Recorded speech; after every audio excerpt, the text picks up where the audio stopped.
வணக்கம், என் பெயர் ருத்ரபிரியா கங்காதுரை. இன்னைக்கு நம்ம இந்த வீடியோல யாரை பத்தி பார்க்க போறோம் அப்படின்னாக்கா அருணகிரிநாதரை பத்தி தாங்க பார்க்க போறோம். சோ வாங்க வீடியோக்குள்ள போலாம்.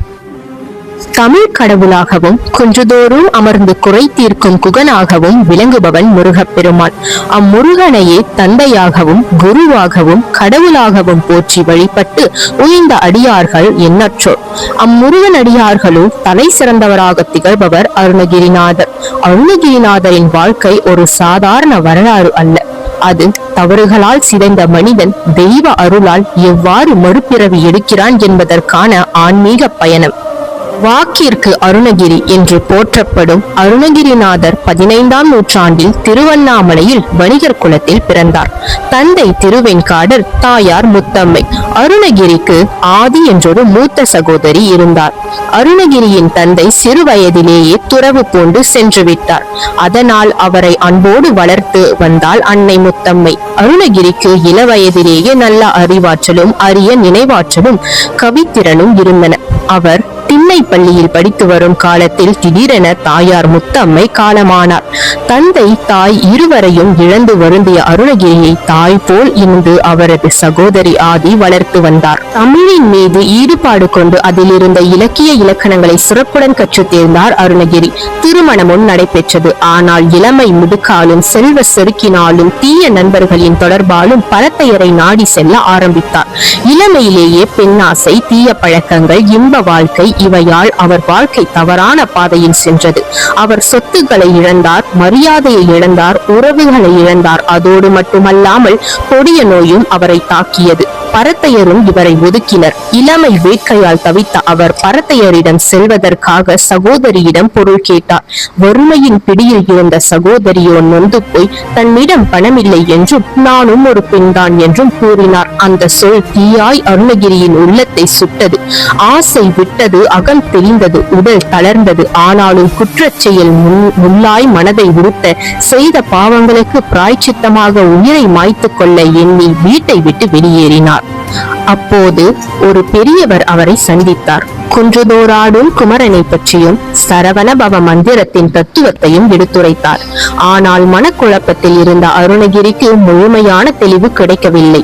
மன அமைதி இல்லை. தியானத்தில் அமர்ந்தாலும் மனம் நிலைக்கவில்லை. இறுதியில் வாழ்க்கையை முடித்துக் கொள்ளும் எண்ணம் மேலோங்கியது. திருவண்ணாமலை கோபுரத்தின் மீது ஏறி கீழே குதித்து உயிர்விட முயன்றார். அந்த கணம் என்ன நடந்திருக்கும் தெரியுமா? அந்த கணம் முதியவர் ரூபத்தில் தோன்றிய முருகனின் இரு கரங்கள் அவரை தாங்கின.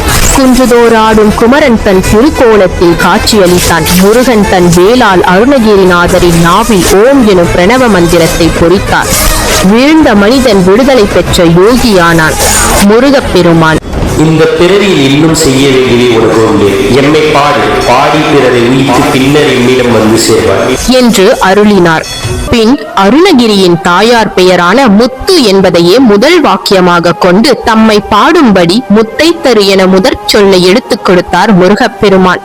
முத்தை தருமத்தி திருநகை அத்திக்கிரை கத்தி சரவண முத்தி குருவித்து குருவர எனவோடும் என்னும் முதல் திருப்புகழ் அங்கு பொங்கி எழுந்தது. அதன் பின் அருணகிரிநாதர் மோன தவமும் சந்த பாடல்களும் நிறைந்த ஆன்மீக வாழ்க்கையை வாழ்ந்தார். அக்காலத்தில் வில்லிபுத்தூரார் என்ற ஒரு புகழ்பெற்ற தமிழ் புலவர் வாழ்ந்தார். தீவிரமான தமிழ் பற்றுடன் இருந்தாலும் வாதத்தில் தோற்கும் புலவர்களின் காதை அறுக்கும் கொடூர வழக்கத்தை அவர் பின்பற்றினார். இதனால் பாதிக்கப்பட்ட பல புலவர்கள் அருணகிரிநாதரை அணுகினர். இந்த அநீதியை நிறுத்த வேண்டும் என்ற ஒரே நோக்கில் அருணகிரிநாதர் வில்லிபுத்தூராரை வாதுக்கு அழைத்தார். நான் தோற்றால் என் காதை, நீங்கள் தோற்றால் உங்கள் காதை என்ற சமமான நிபந்தனையுடன் போட்டி தொடங்கியது. அப்போது அருணகிரிநாதர் ஒரு அபூர்வமான ஏகாஷர செய்யுள் பாடினார். அப்பாடல் கந்தர் அந்தாதியில் 54வது பாடலாக உள்ளது. அதன் ஒளியும் பொருளும் வில்லிபுத்தூராரை திகைக்க வைத்தது. தோல்வியை ஒப்புக்கொண்ட வில்லிபுத்தூரார் தம் காதை அறுக்குமாறு கேட்டார். ஆனால் அருணகிரிநாதர் மறுத்தார். உங்கள் காதை அறுப்பது என் நோக்கமல்ல, இந்த கொடூர பழக்கத்தை நிறுத்த வேண்டும் என்பதே என் நோக்கம். அந்த வார்த்தைகள் வில்லிபுத்தூராரின் மனதை மாற்றின. அவர் தவற்றை உணர்ந்து அந்த வழக்கத்தை கைவிட்டார். பின்னாளில் அதே வில்லிபுத்தூரார் மகாபாரதம் எனும் பெரும் காவியத்தை இயற்றினார். தொண்டும் தவத்தொண்டும் செய்து வந்த அருணகிரிநாதர் தமிழகத்தின் பல தலங்களுக்கு யாத்திரை செய்து முருகனை போற்றி பாடல்கள் புனைந்தார்.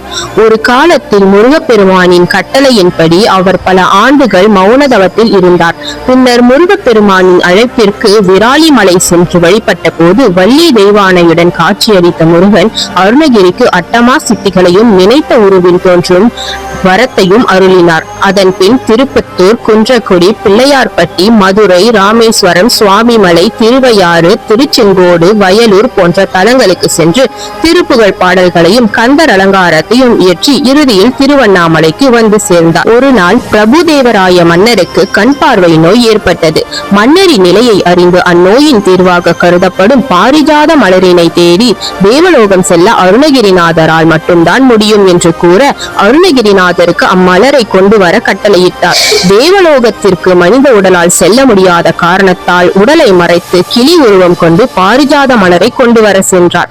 அருணகிரிநாதர் உடல் இருக்கும் இடத்தை அறிந்து சம்பந்தாண்டான் அவ்வுடலை எரியூட்டினான். சில நாட்கள் கழித்து மலருடன் வந்த அருணகிரிநாதர் தன்னுடைய உடல் சாம்பலானதை அறிந்து கிளி வடிவத்திலே மன்னரின் நோயை தீர்த்தார். இவர் கிளி வடிவில் முருகப்பெருமானை போற்றி பாடிய பாடல்கள் கந்தர் அனுபூதி என்று அறியப்படுகின்றன. முருகப்பெருமானை போற்றி வழிபட்டு பின்னர் கிளி வடிவில் முக்தியடைந்தார். தொடர்ந்து அருணகிரிநாதர் இலக்கியங்கள் மூலியமா நம்மளுக்கு என்னென்ன சிந்தனைகள்லாம் கிடைக்குதுன்னு சொல்லி தொடர்ந்து பார்க்கலாம். சிற்றின்பத்திற்காக வாழும் மானுட பிறவிகளுக்கு நிலையாமை குறித்து அருணகிரிநாதர் திருப்புகழில் பெரிதும் கூறியுள்ளார். ஆன்மாவானது வியாபித்துக் கொண்டிருக்கும் இவ்வுடல் கூட நாளடைவில் அழிந்துவிடும் என்பதனை திருப்புகழ் பாடல் 635 குறிப்பிடுகிறார். மனித உடலானது மாயை என்பதனையும் அழியக்கூடியது என்பதன்படி நிலையாமையை உணர்த்தியுள்ளார்.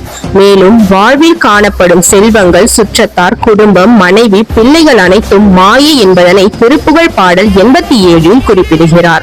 வாழ்வில் அனைத்தும் தற்காலிகமானவை என்றும் சிற்றின்பத்திற்காக வாழ்வதை விடுத்து வாழ்தல் வேண்டும். மனிதனின் வாழ்வே மாயைகளால் நிறைந்தவை என்று அருணகிரிநாதர் நிலையாமையின் தத்துவத்தினை முன்வைக்கின்றார். மேலும் அருணகிரிநாதர் உணர்த்தும் சிந்தனைகளில் ஒன்று அறிவினை பெருக்கி வாழ்தலாகும். அவர் கூறும் அறிவு என்பது வெறும் நூல் அறிவோ கல்வியோ அல்ல. நான் யார், என் வாழ்வின் நோக்கம் என்ன, என் ஆசைகள் என்னை எங்கு இட்டு செல்கின்றன என்ற உள்ளார்ந்த தேடலே உண்மையான அறிவு. அவரது வாழ்க்கையே இதற்கு சாட்சி. இன்ப வாழ்க்கையில் மூழ்கி இருந்த போது அவர் பலவற்றை அறிந்திருந்தார். ஆனால் தன்னை அறியவில்லை. தன்னை அறிந்த நாளில்தான் அவர் உண்மையான ஞானியானார். இதனை திருப்புகழ் 1093 மனிதனிடையே காணப்படும் மோகம் என்ற மார்க்கத்தை விடுத்து கர்ம வினைகள் அகல மனத்தினை ஒருநிலைப்படுத்தி அஞ்ஞானமானது மனதில் இருக்கும் இருளை விளக்குதல், நான் என்ற அகங்காரம், ஆணவம் ஆகிய எண்ணங்களை நீங்கி பெரும் ஞானமே சிறந்த அறிவாற்றலாக கருதப்படுகின்றன என்பதை உணர்த்துகிறார். எனவே அருணகிரிநாதர் வலியுறுத்துவது உலகத்தை அறிதல் அல்ல, தன்னை அறிதலே மனிதனை உயர்த்தும் உண்மையான அறிவு என்பதாகும். அதோடு மட்டுமல்லாமல் கர்ம வினைகளை விடுத்து வாழ்தல் என்ற சிந்தனையும் அருணகிரிநாதர் முன்வைக்கிறார். கர்ம வினை என்பது மாற்ற முடியாத விதி அல்ல. அது மனிதன் தன் எண்ணங்கள், சொற்கள், செயல்கள் மூலம் நாள்தோறும் உருவாக்கி கொள்ளும் வாழ்க்கை வடிவம். ஒரே வகை எண்ணங்களை மீண்டும் மீண்டும் சிந்தித்தால் அவை பழக்கமாக மாறுகின்றன. அந்த பழக்கங்களே மனிதனின் எதிர்கால அனுபவங்களை தீர்மானிக்கின்றன.